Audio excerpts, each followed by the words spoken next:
All right, we are starting this bulletin with some breaking news at the top. In a CNN News 18 mega exclusive news break, top intel sources have informed that ISPR's 4 October statement calling Indian forces remarks delusional, provocative and jingoistic is not a show of confidence but a defensive reaction to India's strategic messaging around Operation Sindoor. Islamabad's language is invoking cataclysmic devastation and mutual erasure, reflecting psychological unease and information panic. New Delhi's calibrated panic statements, however, are aimed at deterrence through transparency.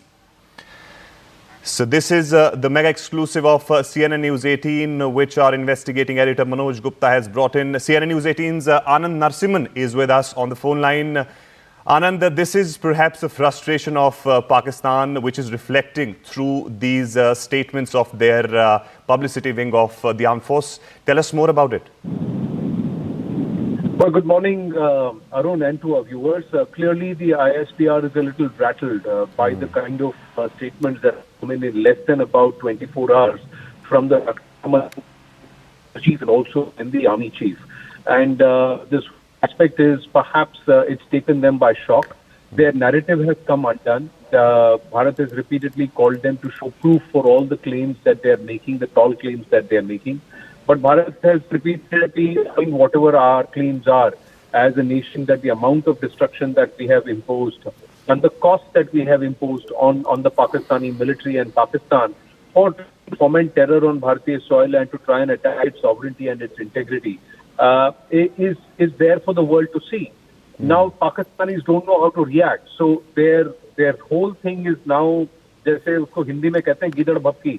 So that is what it is. It is just empty threats, and they can only resort to empty threats in situations like this because they don't have the wherewithal. A nation that claims to be a nuclear power has been, its underbelly has been exposed, and it's been turned upside down in less than 90 hours. In 82 hours, that's what we have inflicted upon them.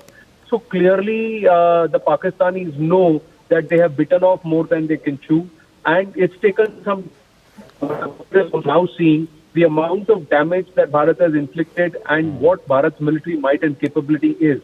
Now, this is also to warn, and like you said, that they may call it geographical erasure, etc., but we could see who erased Pakistan's and showed the capability of doing their, airfields along with their terror infrastructure, and whatever forays they tried to make on Bharatiya soil were all negated. Not a single thing landed in terms of a military installation that they targeted, etc. All they did was they targeted civilian establishments. They targeted gurudwaras and temples and churches. That's what they says. Then such statement. It's a sad statement. But let us now see what Bharat now goes ahead and does. Because more importantly, our reading is they are psychologically shattered. They are also militarily demolished. But we will continue to maintain our right to exercise full force to defend our sovereignty.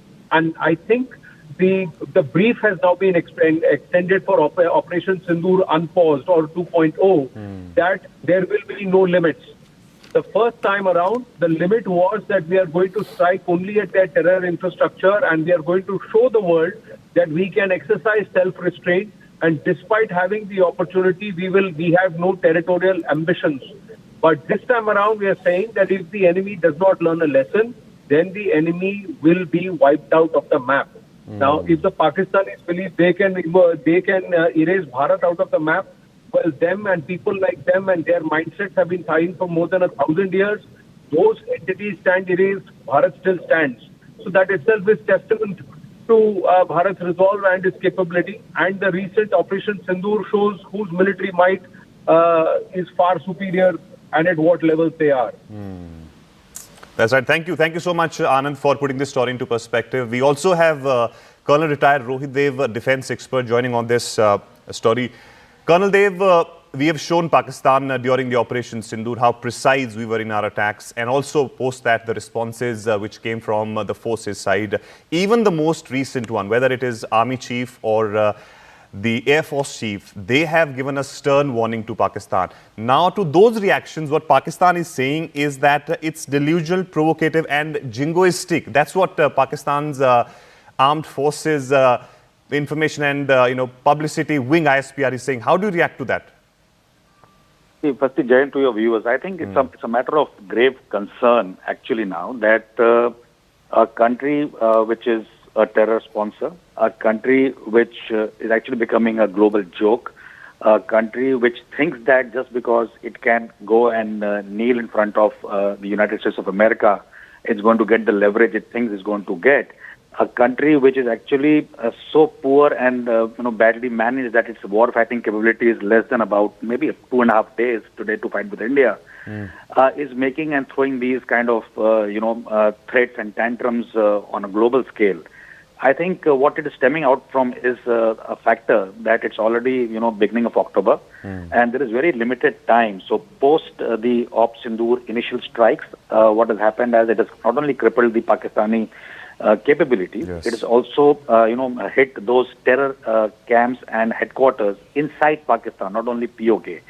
So there is a great deal of internal fervor in the terrorist camps and those organizations and the military in Pakistan to strike back at India. And their window to infiltrate terrorists and do whatever they want to through the route of the northern sector or the western sector of India is reducing. So there's hardly about a month and a half left before the snow steps in, and there'll be problems for them to do anything concrete.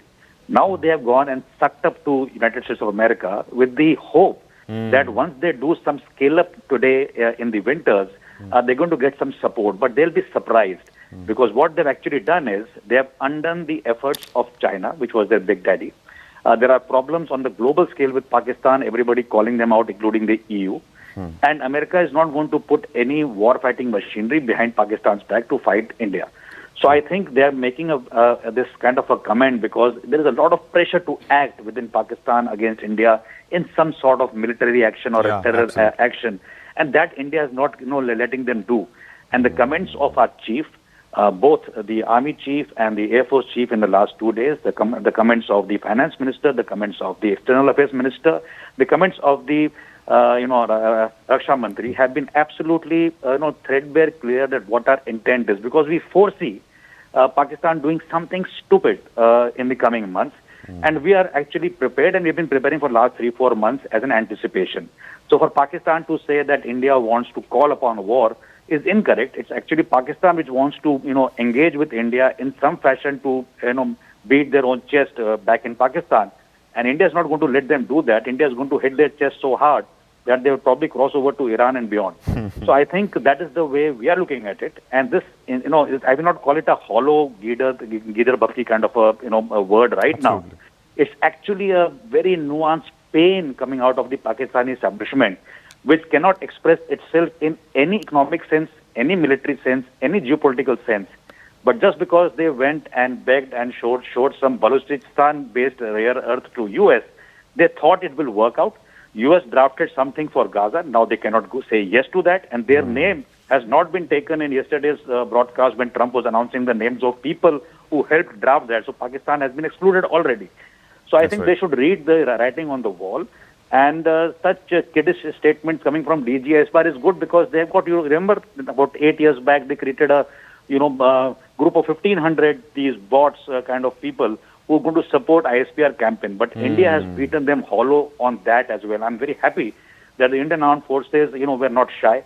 We created our own counter cells, and we've been able to negate their efforts even on social media. And the Indian population is so aware today, so much aware. That's right. Compared to the Pakistanis, because Pakistanis are only fed what their military feeds, whereas in India, the media is active and we get a full 360-degree perspective for the citizens. So I think as a nation, we are better prepared, and this kind of an angst coming out of from a DG ISPR's mouth is not worth our time at all. So I think India is prepared, and let's see what they can do. Very aptly put, Colonel Dev. I thank you for this update on this story.